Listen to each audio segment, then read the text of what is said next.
another episode of TechTalks. It's a series of interviews with experts from the fitness industry organized by Neoteric. At Neoteric, we help entrepreneurs innovate with software and AI.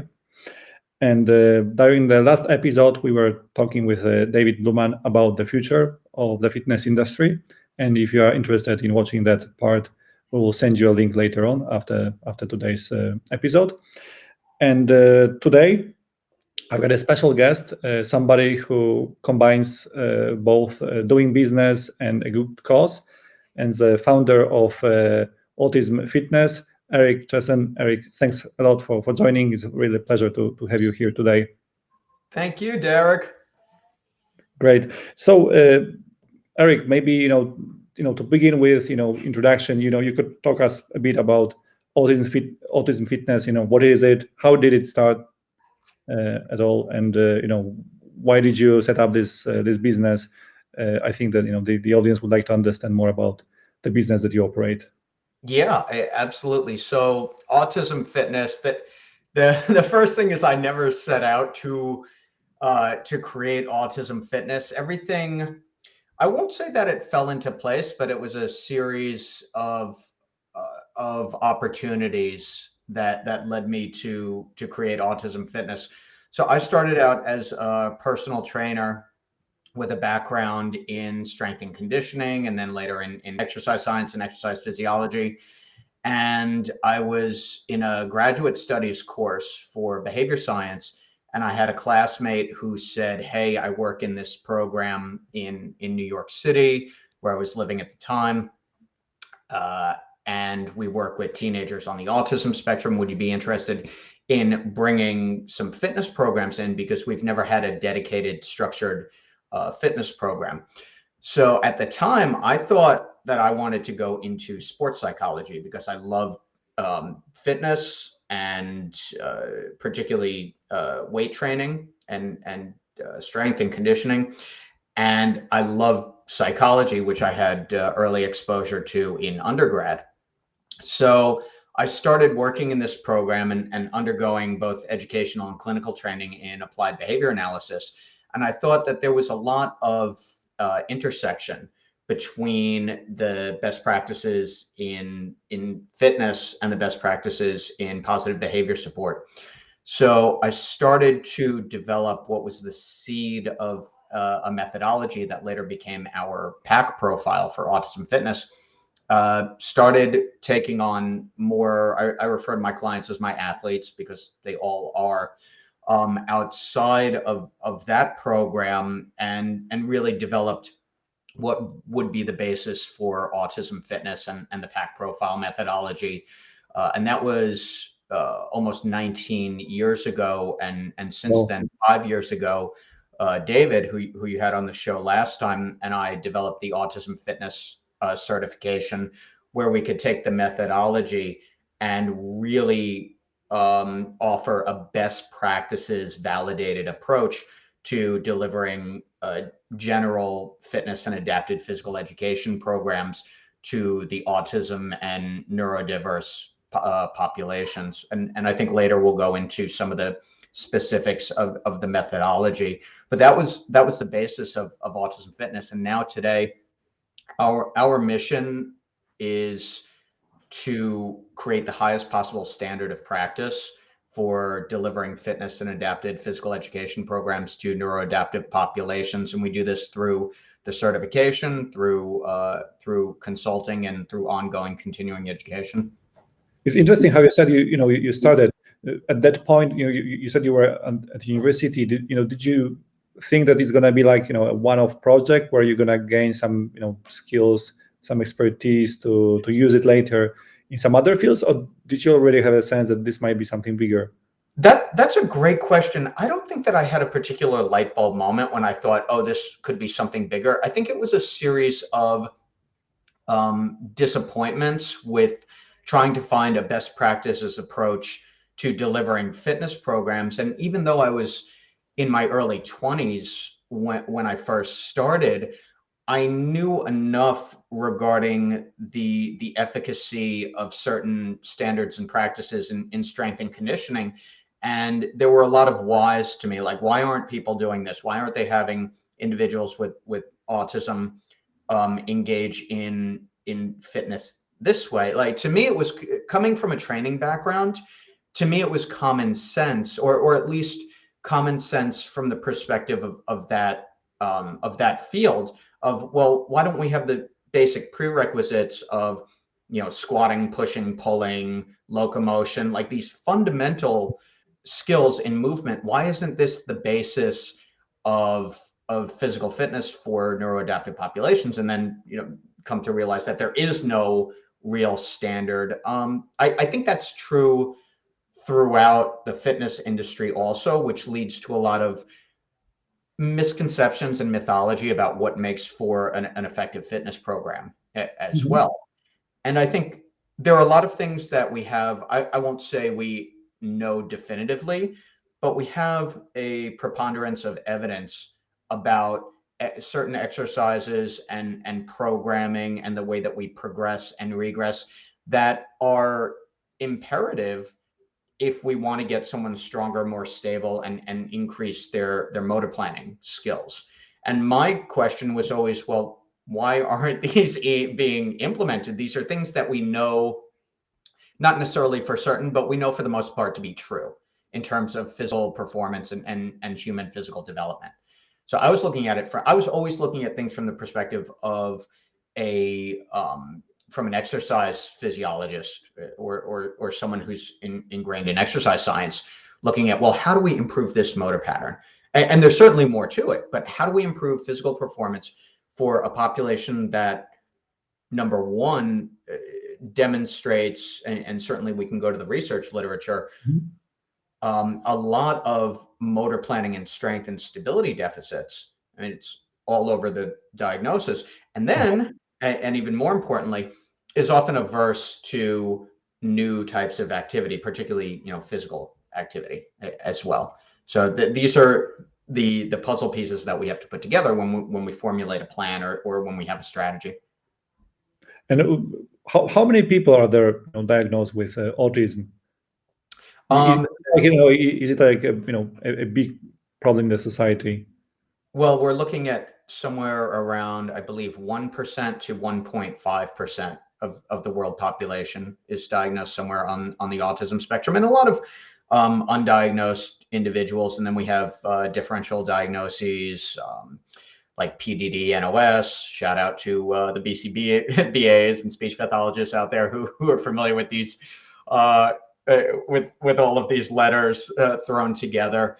And I believe the statistics right now in America and in most industrialized countries right now are I think it's about 1 in 56 children diagnosed with autism. Wow. However, that's just children. And when we're looking into adolescents and teens and even adults, you have some who were under radar for diagnosis, or just never got diagnosed. And your program, is it applicable to all of those people that are diagnosed, or Oh, is it? completely. Yeah, absolutely. When I developed the PAC profile methodology, and that, by the way, and thank you, is probably the most common question that we get is, oh, is it just for, quote unquote, high functioning, or just for low functioning?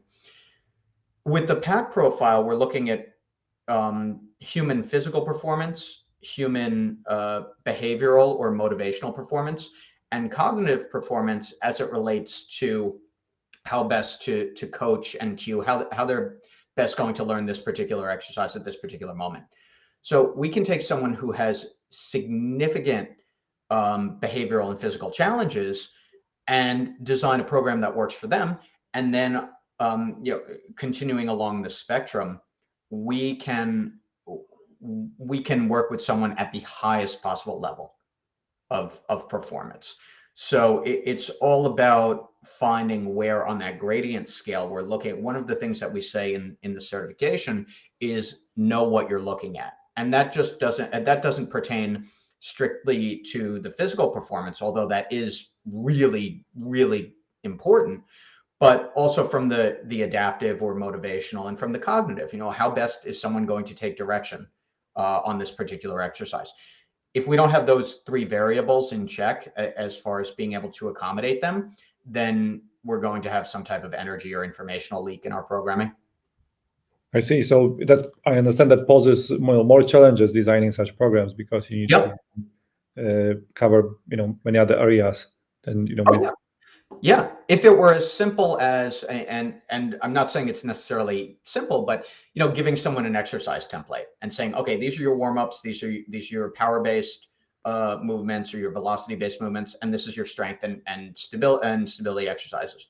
Relatively easy, because we only have to categorize one area, because we're presuming that there's going to be motivation to utilize that program. We're presuming that if we're writing down an exercise, or even if we have a video of an exercise, that the individual or the athlete in question is going to be able to follow along. However, we don't have the luxury of these things being given when we're working with a neurodiverse population. So it's not an automatic that, oh, we can just send out this. I can't. It would be. It would make my job literally 3 times as easy. A lot less compelling, but 3 times as easy to just send out programming templates, because we have to take into account that there might be behavioral challenges, that there might be low motivation to participate, and also from the perspective of understanding the expectation for performance, getting a kinesthetic sense of how the exercise should feel, how movement should feel. These are all things that are X factors until we really figure them out. Yeah, I mean, with others, I probably agree with the motivation. I think that maybe we also lack sometimes a bit of motivation to do exercises, but I totally get it. So tell me that when you were starting this business, I understand it was totally greenfield. Nowadays, do you see similar businesses growing, existing? I think that there is. I think that there is a growing field of fitness programs for the special needs population, fitness programs for the adapted population. So I think that there is more recognition in the field, and it's funny. To me, it's a given that, and it, in also in reference to the title of this webinar, socially responsible fitness, I always saw it as, all right, well, we have this particular population that is being underserved from a fitness perspective, and not only underserved, but there's also not a model for how to, like, where is the blueprint for best practices in terms of fitness. So I think there is gaining popularity for addressing this population. The relative expertise in the area with regard to programming, I'm not sure. Outside of our own, I don't know if there's a standardized programming model that really takes into account programming from the way that we were approaching it. I see. But you're saying that the wave already started. That I think so. Oh, absolutely. Programs. Oh, yeah. Great. So, how does it feel to be at the forefront of this trend? Well, we've been 20 years in. Yeah, doing what you've been doing. Yeah, I don't know. That's a great question. I don't know how it feels necessarily. I feel protective of it in a way, because what I really want is so for example, I think there's a lot of noise in the fitness industry, and I think it's difficult sometimes to pick out what is good information versus what is very well marketed information, and what someone needs versus what might be very, very appealing. So for us, what I want to do is educate people on, what fitness can actually be, what the most important aspects of a fitness program are, and really reinforce a best practices approach to. I think some of it is not wanting to see a lot of what's happened in the fitness space happen in the niche fitness space for this population, where there is a lot of marketing of programs that are not necessarily the best for a particular for a general population, but because there's there's a marketing campaign behind it, it seems like the thing to do. So I think the responsibility is in bringing the best possible information, and really through the certification, giving people the means to deliver the best possible programs as well. Yeah, sure. And Autism Fitness, you started small. Yeah, Yeah. you started to understand from one-on-one sessions and small groups. But at some point, you decided to scale it, and I think that it would be very interesting for for the participants to learn when did you get to the point that you made this decision to scale. What caused this decision, and what is the shape of the program today? Yeah. Well, the scaling was taking it from my one-to-one practice, and just consult, and my consulting, to developing the certification. And that was really what I recognized Autism Fitness could be and could do was change the landscape of fitness for the special needs and neurodiverse population. And the only way to do that is to educate others. So back when I was in New York, I'm in Charlotte, North Carolina now. When I was in New York, I was at the point where I wasn't even taking on new athletes. And I could have gone one of two ways. I could have developed my own center or my own facility, which I never had any inclination to do. That's just not me as a business owner. That's not where I wanted to spend my time. What I recognized was what we had. So I looked at it this way. I could open my own Autism Fitness facility and Mhm. have, X number of athletes and X number of coaches that we could train and develop. And New York Or is a big city, so I yeah, understand you would have a lot yeah, of market to grow. yeah. Or on that same commercial block, we could have a speech therapy clinic that's including Autism Fitness programming. We could have a behavior therapy clinic. We could have an OT-PT clinic, and then we could have a school down the road that's utilizing the methodology in their adapted PE.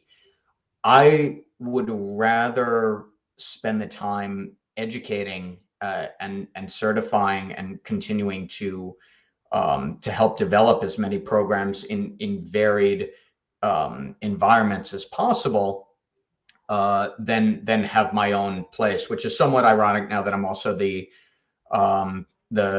programming director for Inclusive Fitness, which is actually a brick and mortar facility.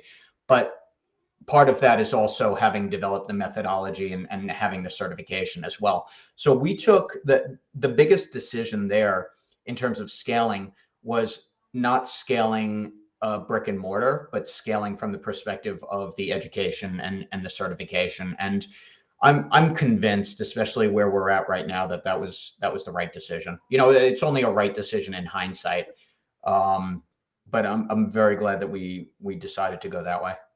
And what are some of the benefits of having this business organized this way, focusing on education versus growing brick and mortar?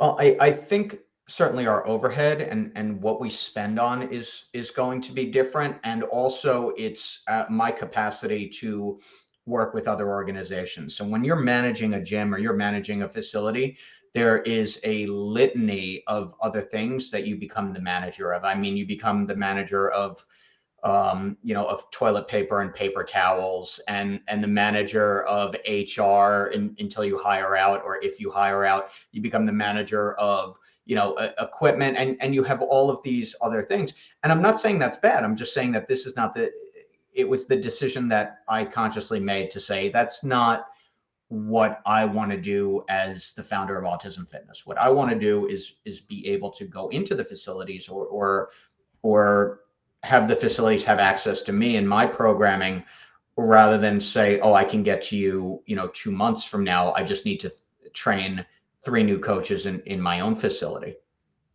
Yeah, I understand. So not so much focus on delivering value on the operational aspects of running a facility, but rather focusing on where you make a difference, which is the knowledge, the method. Exactly. To treat such people. Mm-hmm. Okay, and I know that recently you've changed the model of operation. That you've went to a hybrid model where some Yes. of the program is delivered offline, like it used to be, but some of the program is delivered online. Correct. We're curious. Did any special virus had anything to do with Yeah. change? It was certainly the impetus. So the way that the certification used to be structured was it was 2 days. So someone would register for the certification at a particular area on a particular date, and they would have certainly some reading material and some viewing material in advance. And then they would come to the certification, spend 7 hours Saturday and Sunday going through the course, hands-on lecture. And when COVID hit, so my wife and I moved down to Charlotte, North Carolina, as a life change from New York City, or right outside New York City, and this last year, and I had 15 certifications that I was going to teach in person around the world. We were supposed to do another one in Singapore. I was supposed to do an Australian tour. So we have these 15 seminars lined up, and halfway through March, everything starts shutting down. And we said, oh my, all right, what happens with this? And David and I went back and forth because the driving force behind everything, behind our process and our decision making, is always that we have to maintain the integrity of the curriculum, and people need to get out of it what they need in order to work with this population as best as possible. I'm not looking at our attendees, at our future certified pros, as the end. I'm looking at what is it going to look like when they get in front of their athletes and they start delivering these programs. That's what's going through my mind when I'm creating this. It's not the end user is not even the certified pro. The end user is the athlete that they are serving. So I need to make sure my job is to make sure that they have the information and the training that they need to go do that successfully. So David and I spoke about what we could do with the certification, and when the virtual word came up, my first instinct was no, and then the reality was, well, if we don't do something virtually, then number one, we have no idea when we can do in person again, and number two, it's going to strain the business significantly. So what we created was, in 2 weeks, we created this hybrid model, and we invited many of our certified pros, some of whom are now in our level 2 curriculum, to come in, and we said, spare no feelings. Tell us what you think about this. And we did virtual classes, which culminated in a live virtual practical. And we waited for a response from our certified pros, and waited for a response from our attendees. And they said, this is even better than the original because we have so many more contact hours with the information. And, when we did it live, there's so much information that you have to learn so quickly that it's overwhelming. And now someone can go through the virtual curriculum, the 9 online sessions at their own pace, which we found usually takes people about a month. And then they can join us for one of the virtual live practicals, which is hands-on, where people are attending the full day. They have a practice partner, they have equipment, they have me giving them feedback. In one of our previous certifications, we had an attendee who brought her nephew in as a practice partner who's on the autism spectrum, and we in real time corrected this young man's squat in like 2 minutes. It was fantastic. And so we realized that by way of really being not forced, but having to make a very timely decision, that we wound up with something that is even better and more accessible to people also, because I would get an email from someone in Southeast Asia, or I would get an email from someone in the Middle East, or I would get an email from someone in Africa asking me, oh, can I do the certification? And since the hands-on component of it is critical, the hands-on component is 100% necessary. When you're talking about exercise and technical performance, and you're talking about modeling, and you're talking about behavior support, there is no way to do this successfully without having a hands-on component. Otherwise, you're kidding people. Hence, Right? the hybrid model, I understand it makes. Exactly. So now people can spend as much time as they need with the online component of it, and then join us for the live practical as well. So it's interesting to what you said about doing this, absorbing the knowledge their own pace, because Yep. now in the online model you don't need to get everybody in the same room for a short period of time. You can Mhm. actually distribute this during the longer period. Do you also see the benefit maybe that people have more time to digest, so when they finally come to the physical practice, they're maybe more prepared? Yes. Yeah, that's very much, because I'll ask people in the beginning of the virtual practical, let's break down the pack profile and talk about that. And it's clear that there, there's more retention of the information versus when I used to go through it on Saturday, to make sure, okay, everything is going according to. Now people can go back if they have questions, they can email us in advance of the virtual practical. So from the perspective of information retention, because it's great if you're just staring at a screen and you're checking off, okay, pack profile, physical, adaptive, cognitive. Again, what happens when you are actually in front of a real live athlete and you need to do something? You need to make a decision. You need to progress or regress these hurdle steps. You need to figure out what is necessary in terms of positive behavior support. You need to determine whether you need a physical cue or a gestural cue on this exercise. You can stare at a screen all you want. You can click off each section. If that's not retained, you're not going to have a successful session. You're just not. So we needed something um, uh, that would enable that retention, and then also engage someone in practice so that it really clicks for them.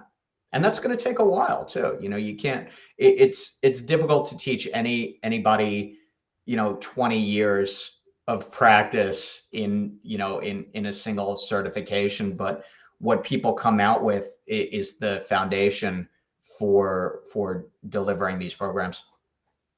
Great, that's really interesting. And talk us, about the technology. What role did it play into in during this shift from offline to the hybrid model? Mhm. Yeah, we had as a company always does, we changed around a couple different um, platforms for our learning management system. And so now we're actually using one that's open source, so we can customize it as much as we need to. So everybody gets their individual login, and they're able to access all of their course materials. And then through the learning management system, we can also integrate Zoom. So that's how we do our live virtual practical, so that everybody can see me, so that I can see them, so that everybody has the same hands-on experience as well. So I would say that I think this is just somewhat a function of the way that I approach things also. I take very much an Occam's razor approach to, we need just what we need and no more than that. And uh, did you have like learning curve with this technology?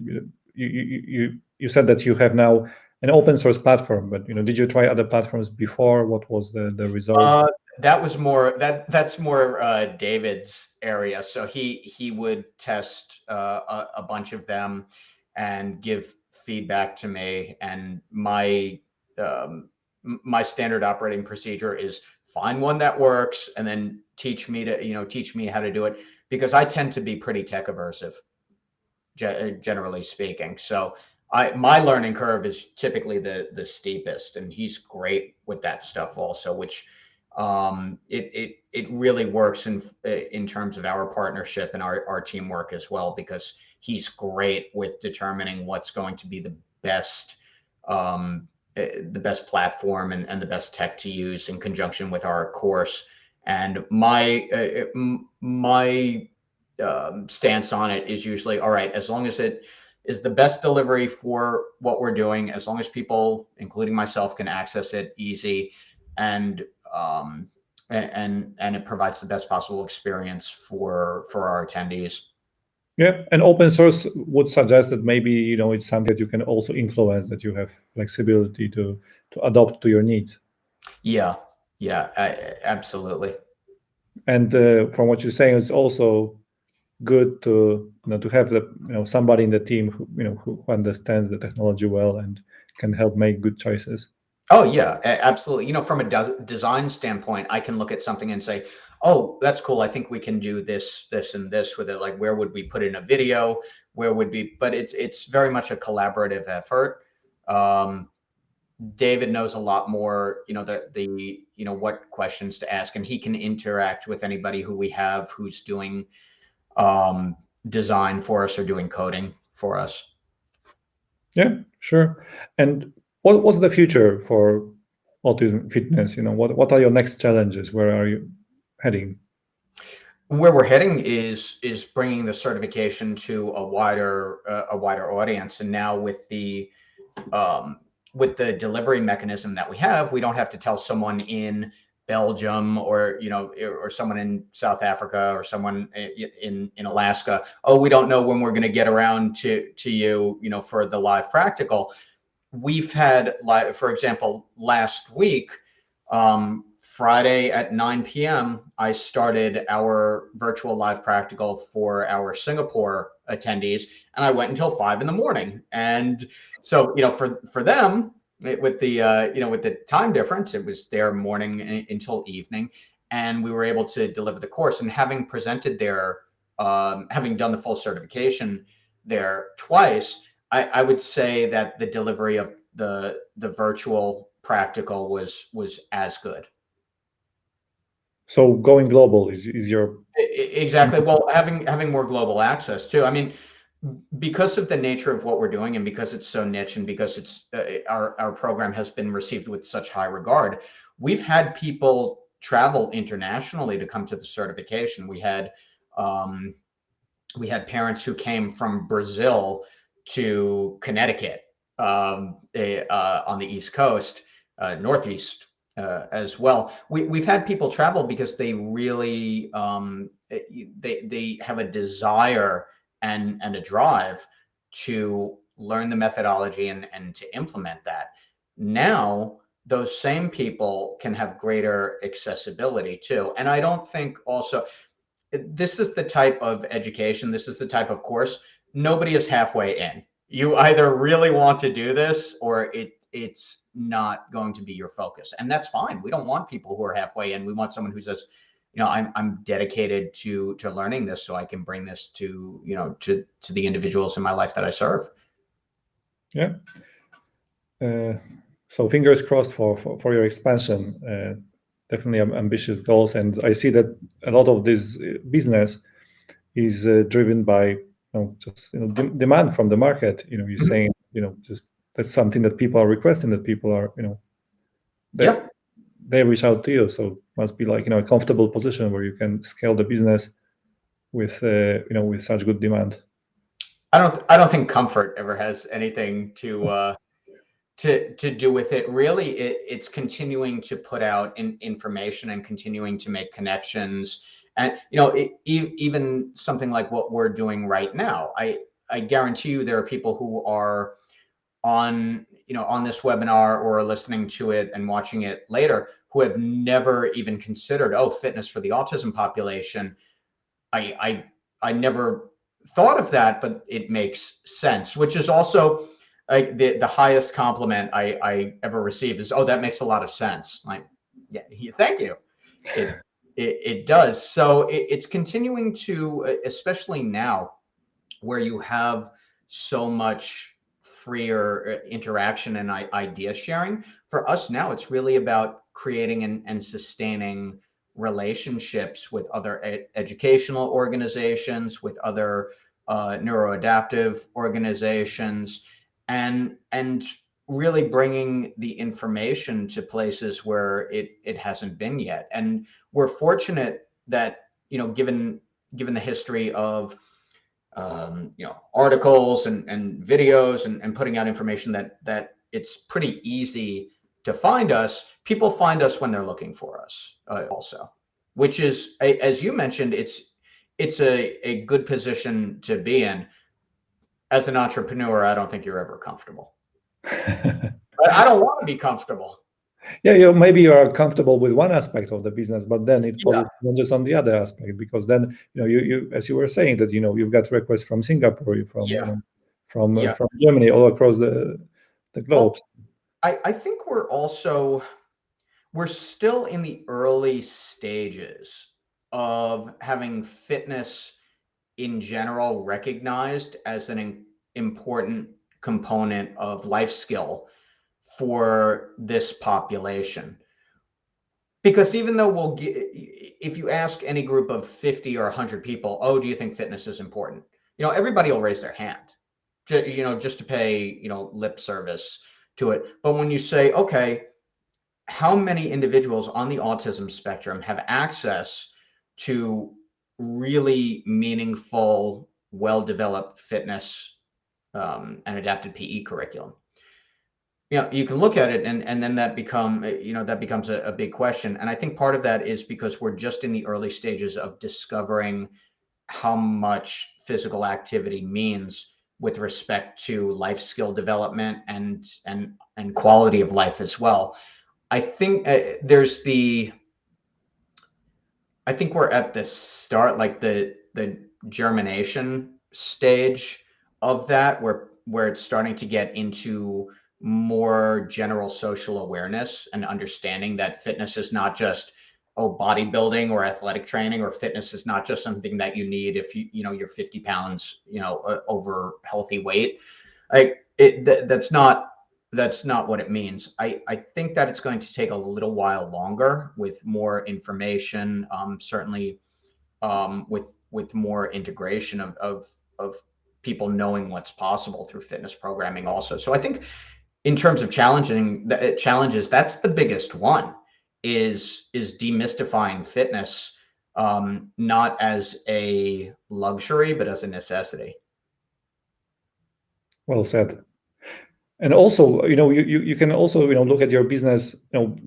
Of course, the angle where the program is helping people with disorder, but on the other angle, this is a fitness program for a niche group of users. Whatever this niche is, you're building a program that is designed not to the whole population, not to half of the population, but this is designed only for a small chunk of the population. So I'm really curious, how do you see your business from this perspective? Do you see that this being a niche, is it a good thing? Is it a bad thing? What kind of advantages and disadvantages you see operating in a niche market? I think it's a good thing. So most of my professional friends vary a lot, but the people I like to hang out with are my strength and conditioning colleagues, and talk shop and talk squatting and deadlift and biomechanics and what do you do here and how's this progression. So in a very real way, I look at my practice as I just work with it. So I have one friend who works with professional baseball players, and I have another who's working with professional fighters, and another who is working with Olympians. And so I don't look at myself as that much different, in as much as I'm working with a specific population with specific constraints around what we need to do in order to optimize their programming. So I think what you mentioned in the question is important. Where do I see it? Not as this nebulous thing in the fitness industry, but another extension of what fitness is capable of providing, with, of course, the consideration that there's a lot more to the neurodiverse population than there might be with a simply sports specific population. However, when I look at, okay, who do I like to hang out with and talk shop with in terms of professional colleagues, it's strength and conditioning, because what am I doing? I'm strength and conditioning. And what's funny to me sometimes is, of course, our brand is Autism Fitness, just the programming work for a variety of individuals who are neuroatypical. Yeah, absolutely. So we have athletes who have cerebral palsy, who have Down syndrome, who have other neurological differences. So inevitably someone always comes up to me at a seminar or during the presentation and says, and either ask me, does this work for X population? Or, this works for general population too. I say, yes. However, if our business was called Fitness for Everybody, then our Google search results would be absolutely horrific. So exactly. So number one, with a business, you have to call it something. And number two, if it's targeted at a niche population, then if you're like us, you call it that, and then you trademark it, and then you get a word mark on it, and then you have it. That's the legal and branding side of it also. But I love the fact that it's a niche population, because the broader you get, the worst fitness websites that you ever go to are, we do this and we do this and we specialize. You can't specialize in 6 different things.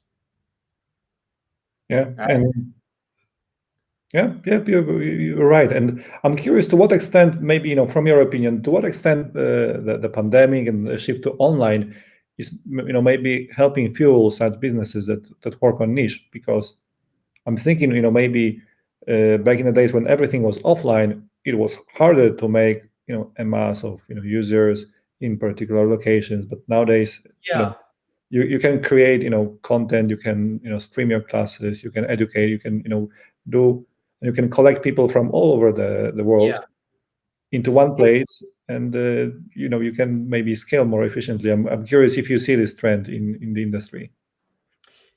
It's a good question. I don't know if it's really applicable to our business, because I think if someone is looking for Autism Fitness, then they're looking for Autism Fitness. I think one thing that I've heard a few times from either attendees in the certification or people who have contacted us is they realized during the pandemic how inactive a lot of individuals on the autism spectrum are. So I think during a lot of the lockdown and during a lot of the social distancing, it may have become more apparent to people, but I don't think that this switch to apart from greater accessibility to the certification now, I don't know how much that played a role in people seeking us out or people being interested in the curriculum. I think it's more of a being interested or being motivated to seek out a fitness program for the special needs population would be the impetus, rather than it being tech-based versus less tech-based. Okay, and what's the government's role in supporting such programs? Do you get support from the government, or do you or maybe you don't get support? And is it and also if you don't, do you see that there is space for the government to do Yeah. more? We don't on a national level. Locally, it will depend. I'd say the most common local government support is we'll have public schools pay for some of their professionals to get certified through our program. There are two, at least in the US, there are two major government or I suppose legislative issues that I think we can collaborate on, or that I'd be interested in in leading. One is the access to fitness programs by way of healthcare. Our healthcare system is very much based on a reactive model. You get sick and then you go to the doctor. And in terms of preventative care, I know that there are some insurance companies that will cover, and I'm using the term cover very liberally, like a gym membership or a fitness club. And we're looking at this saying, well, for a lot of our athletes or the population that we serve, you could get them a gym membership, but what happens when they walk into the gym? Who's facilitating their program? Who's making sure that it's appropriate for them, as opposed to them just walking into the gym and then walking out? So that's one perspective. And I think from the financial point of view of that, we are also, if we're not currently experiencing it, then it's going to be the case that a lot of the lifestyle related or inactivity related medical complications that we see in the neurotypical population are also going to be a factor for the neuroadaptive population. So now you're going to have an insurance company that might, well, we say have to, but might be responsible for covering not only therapeutic interventions for that individual, but now also lifestyle related healthcare. So the reactive model versus the proactive model. So that's one thing. The other are the federal and state mandates around physical education and adapted physical education as well. And this is where I come back to using the PAC profile as a standard, because there's valid practices behind it. So that is I would say, a lofty goal to completely redesign the standards for adapted PE. Could we absolutely make it better? Yes, definitively. Is that going to happen? I don't know yet. It's certainly on our list of things that we want to achieve. If we want to leave this as a legacy, then that's definitely on there. How that happens and when that happens are things that I can't answer yet. Sure.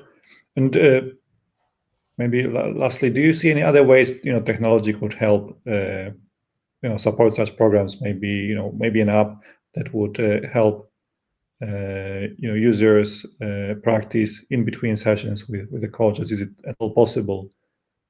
I'm hesitant about it, and I wouldn't say no. I think there needs to be a balance between expertise and technical assistance. What I mean by that is, for example, if you have an app that can identify movement patterns and can track biomechanics, and it can track a squat pattern, for example, I would say that's useful. If you have a coach who cannot pick out the abnormalities or the nuances in a squat pattern for their athlete, then I don't think it's kind of the same thing with nutrition. Supplementation is not going to account for deficits in your nutrition, or in your main nutrient intake. I think there needs to be a balance between the education and the developing expertise, and then an app can be useful.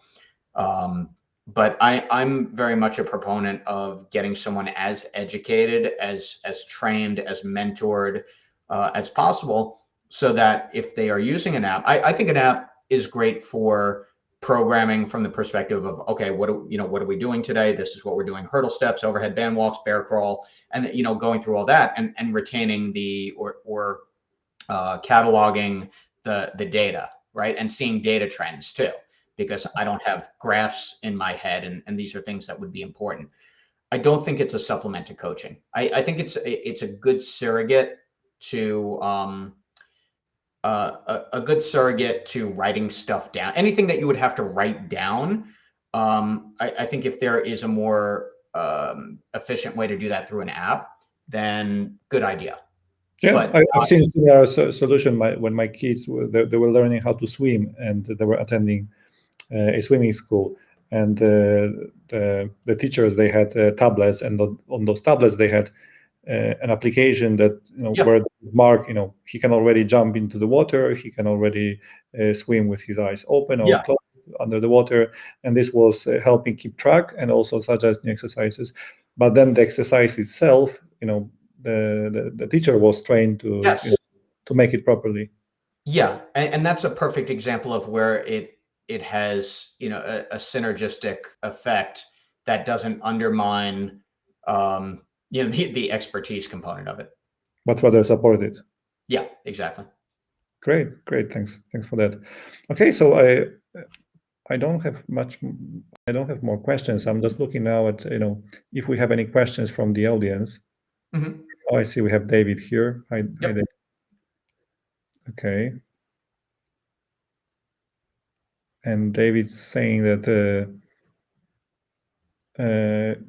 you're planning to have ideation for an app to support your certified professionals. Yeah, one of our midterm goals is to have an app that would support our certified pros in their programming. Okay. And the interactive instructional design created for better retention. If you could maybe explain a bit. Yeah. So more of in our certification that now with the open source platform that we have, there's more interaction between the students and myself, more interaction between the students and their exam graders, and we're going to continue to do this also so that now in the tech space, because there are more possibilities in terms of, David mentioned instructional design, how can we create something that is going to lead to the best possible retention of all of these complex concepts and strategies that people need to learn in order to be successful in this space.